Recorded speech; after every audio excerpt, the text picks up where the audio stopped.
it's Michelle, and today's video is going to be yet another pop culture conspiracy video for you guys. As you guys know, I love pop culture, I love celebrity culture, I love all of that shit. I love it. It's so fun. I love conspiracies as well, so it's really combining two of my favorite things on the planet. But before we get into it, I want to thank Base for sponsoring today's video. So Base is a luggage and bag company created by actress Shay Mitchell, who you all already know.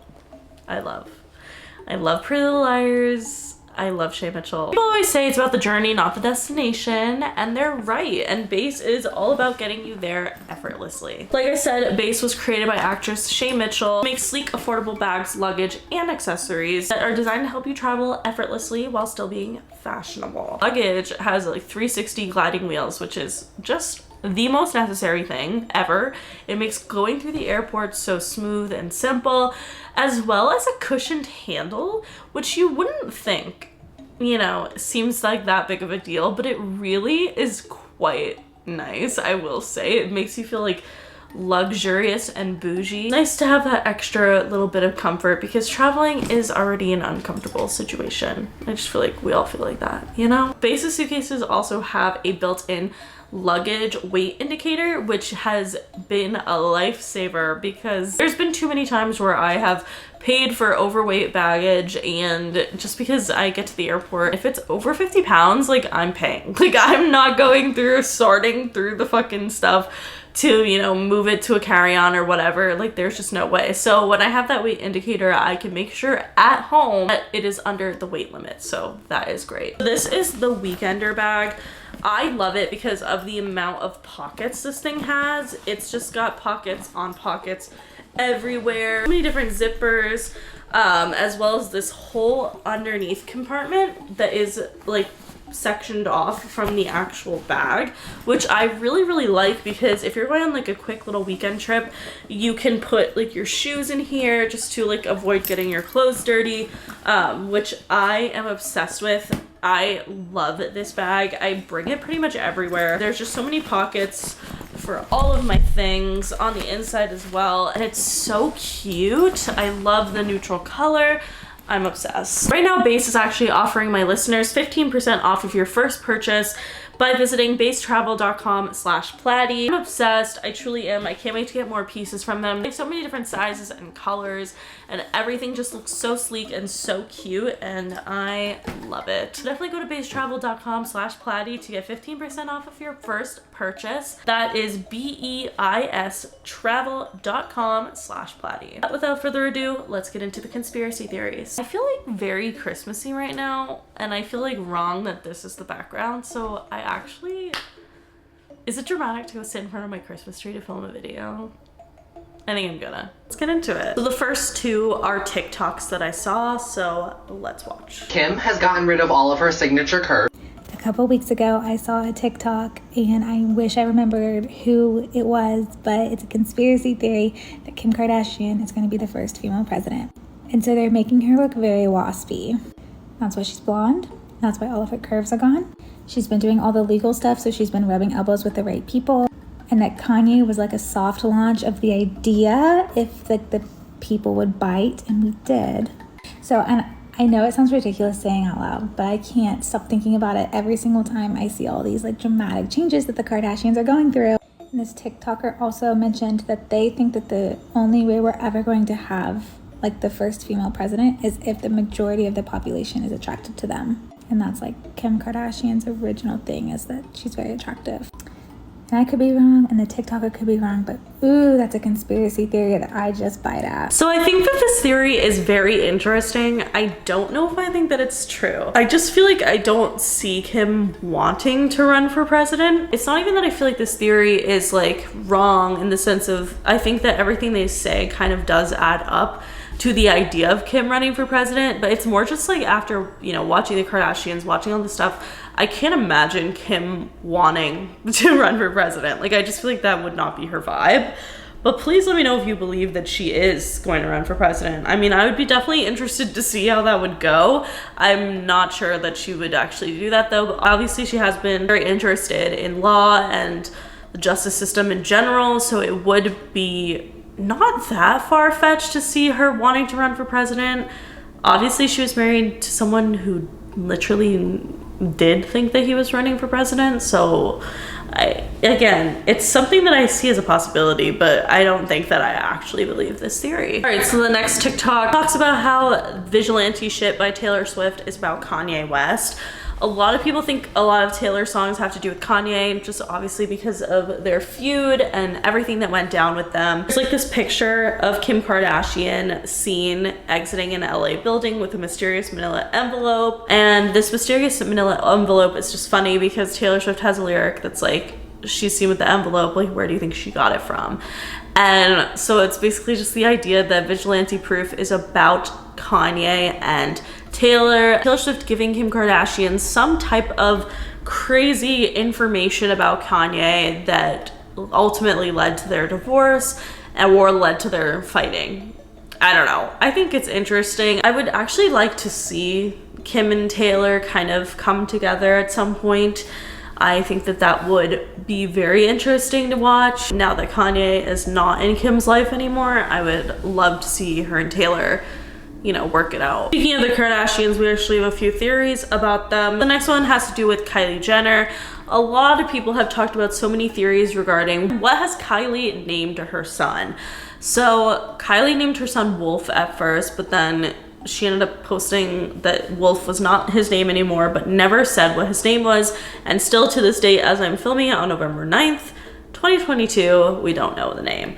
And a lot of people came up with this conspiracy theory after an episode of the Kardashians came out, which was when Khloe was showing True her new brother, so Khloe's new baby. She showed him to True over FaceTime, and True was like, Snowy. Khloe was like, that's not Snowy. His name isn't Snowy. His name is not Snowy. So is it just a random thing? Maybe True wanted to name the baby Snowy, or is that the name of Kylie's new baby? I actually feel like this could be true, and it's just like a little cameo that they put in their own show. I don't know. I think it's interesting, and I think it makes sense. True is like 3 or 4 years old at this point. She sees a baby. She's going to associate it with the only other baby she knows, which is her new cousin Kylie's son. So I think this is an interesting theory. I could totally see Snowy and Stormy like being cute little names together. They obviously kind of match. Actually, they very much match. So I don't know. I kind of believe it, but what do you guys think? All right, so the last Kardashian theory that we're going to be talking about today has to do with Robert Kardashian, like the original.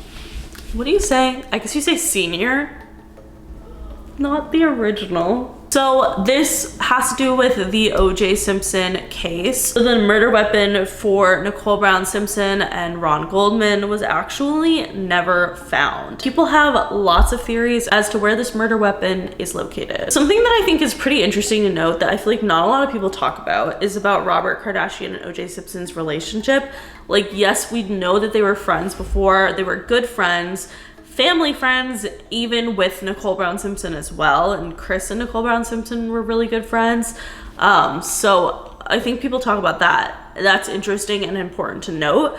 But what I think is even weirder that I have never really heard a lot of people talk about is that Robert Kardashian was actually not practicing law at the time that he defended O.J. Simpson. He in fact had never practiced criminal law and randomly decides to reinstate his license so that he can join O.J. Simpson's defense team. And I just think that that is extremely strange. I think this is why, you know, this whole trial put such a strain on the relationship between Robert Kardashian and Kris Jenner, because obviously, like I said, Kris was really good friends with Nicole Brown Simpson, and everyone had a pretty clear idea that OJ was guilty. So what's interesting is the day after the murders, OJ Simpson was contacted by the police. He was in Chicago at the time, and he flew back to Los Angeles. Only flown out the day before just for a golf, like celebrity golf tournament. So it's still like obviously possible that he was, you know, in LA at the time of the murders, but he pretty much fled to Chicago right away. What's interesting is that upon his return, obviously he was being completely hounded by paparazzi, police, everything, because when something like this happens, I feel like everyone just assumed that OJ was going to be a suspect in this case. He was definitely being completely watched by everybody. And when he landed back in Los Angeles, Robert Kardashian ended up meeting him. On video taken by the paparazzi and the journalists, Robert Kardashian was actually passed a Louis Vuitton garment bag from OJ, and he put it in his car, and no one really thought anything of it that day. Like, no one noticed it. But when journalists were going back and looking through their footage, they did notice it, and they decided to actually bring it up with the police because they thought that potentially this could be the murder weapon, or maybe the clothes OJ was wearing during the murder, something that implicated OJ Simpson. And so they contacted police, and when the police brought this up to Robert Kardashian, he said that he lost the bag. I obviously think is very suspicious and just weird. Like, it's just a little iffy, I will say. Like I said, it's widely believed that some sort of evidence against OJ remained in that bag, and that Robert Kardashian was ordered to destroy this evidence so that they could win in court, which eventually they did. So I don't know if I think that this is true, but I will say all of it seems quite suspicious. Do you think Robert Kardashian had anything to do with it? Do you think he was just the attorney on the case? I guess I never knew the fact that Robert didn't practice law at that time. Like, obviously he had practiced it in his past, but he kind of, you know, was on a break from practicing law, had to reinstate his license in order to defend OJ. Like, I just feel like, why would you do that? I mean, maybe you could argue that he genuinely believed that OJ was not guilty. Maybe Robert was in some sort of denial over the situation. I don't know. What do you guys think? The next conspiracy theory we're going to talk about has to do with the iconic Lisa Left Eye Lopes from TLC. Such a great band, such amazing songs. What happened to Lisa was honestly super, super tragic. She actually passed away on April 25th, 2002 in a car accident while she was on vacation in Honduras. But what was really scary about Lisa's death was that she actually sort of predicted it in a way. She had a very strange last few weeks of life. Lisa began feeling like she was being followed by some sort of spirit. She couldn't explain it. She just felt like some negative energy was following her and trying to hurt her, which really freaked her out. One night she was riding in a van, and this van that she was riding in accidentally hit and killed a little boy. So she actually arranged to cover all of the funeral costs, all of the hospital bills. She found out that the little boy's last name was also Lopes. Lisa claims that she saw death that night, and that death meant to take her, but took this little boy instead on accident. And then just a few days later, Lisa tragically died in this car accident, which is just so sad, but so terrifying. And something that I've always kind of wondered about death is, like, if you know it's coming, because obviously we can't ask the people who have actually died, unless you want to talk to a medium maybe, or if you are a medium. Do they know? Like, I just don't know if that's a thing. Like, if you know when your time is coming before it comes, it really, really freaks me out. I will say there are some just like instances that I've experienced in life where people who die like will say weird things before they die, even if they like weren't dying, if that makes sense. Like if it was like a random death. So I do feel like maybe you do kind of know, which is actually really terrifying, because like, do you just ration it as anxiety, or are you like genuinely like, no, I know? Either way, it really gives me the chills and really freaks me out, but it is super sad for Lisa and just a very tragic passing. So the next theory I want to talk about is actually about this actor Randy Quaid, who is Dennis Quaid's brother. I'm sure you've heard of Dennis Quaid. You probably have heard of Randy Quaid too. Dennis Quaid is the dad in The Parent Trap, which we all know. But this actor, Randy Quaid, he actually abruptly moved to Canada with his wife, Evie, in 2010. Just before he left, he had a series of bizarre interviews. Basically claimed that the reason that him and Evie were running away to Canada was to escape a group that he dubbed the Hollywood Star Whackers, claiming that these people killed different celebrities in Hollywood and that he was next on their list. Terrifying, but also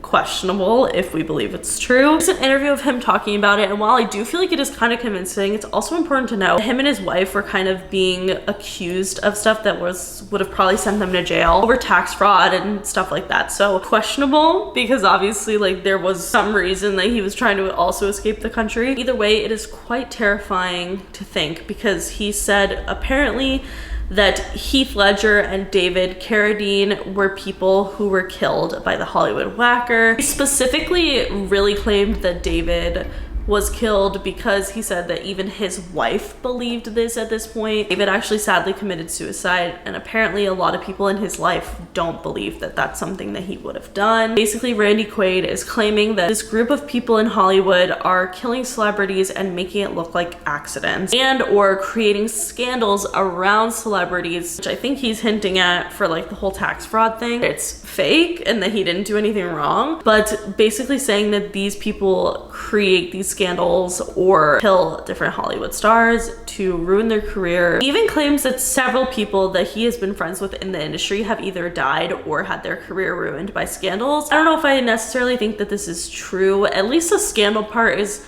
questionable to me because I feel like it maybe isn't true, but then again it totally could be, because if someone made up something and like was able to fabricate facts, a lot of stuff could easily be made up. I do actually think that there could be a group of people, I'm not going to say the Illuminati because I don't really know, but a group of people nonetheless who do kill celebrities. I just think that this makes a lot of sense. This could be why a bunch of different celebrities fake their death, potentially Tupac and Princess Diana, or if they actually did die, that it had to do with something darker. I would love to hear you guys' opinions on this though, because I find it to be very, very interesting. So the last theory that we're going to be talking about has to do with Tom Brady and his ex-wife Gisele. I actually kind of like this theory. We're ending on a little bit of a lighter note. I think this theory is kind of cute. Apparently Gisele is a super spiritual gal. She like does witchcraft and performs spells. Apparently for as long as her and Tom have been together, she has been casting protection spells on him, as well as spells to enhance his athletic abilities,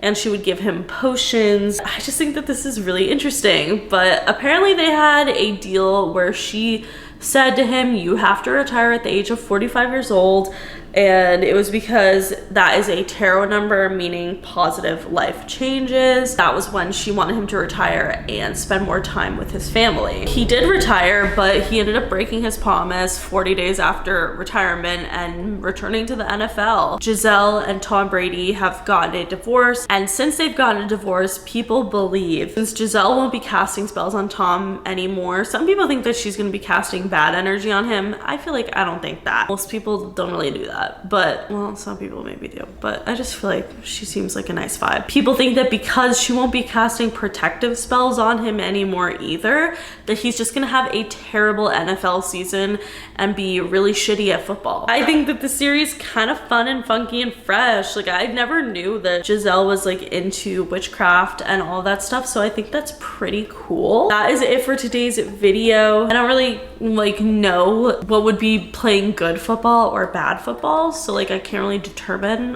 whether or not it like matters to me. I think it's kind of fun that she's a witch. But anyway, that is it for today's video. If you guys liked it, please give it a big thumbs up. Let me know in the comments below what you guys think of these pop culture conspiracy theories. If you guys have any pop culture conspiracy theories, please let me know below. But that is it. Make sure you follow me on Twitter, TikTok, and Instagram. Subscribe for new videos every single week, and I will see you guys later. Bye.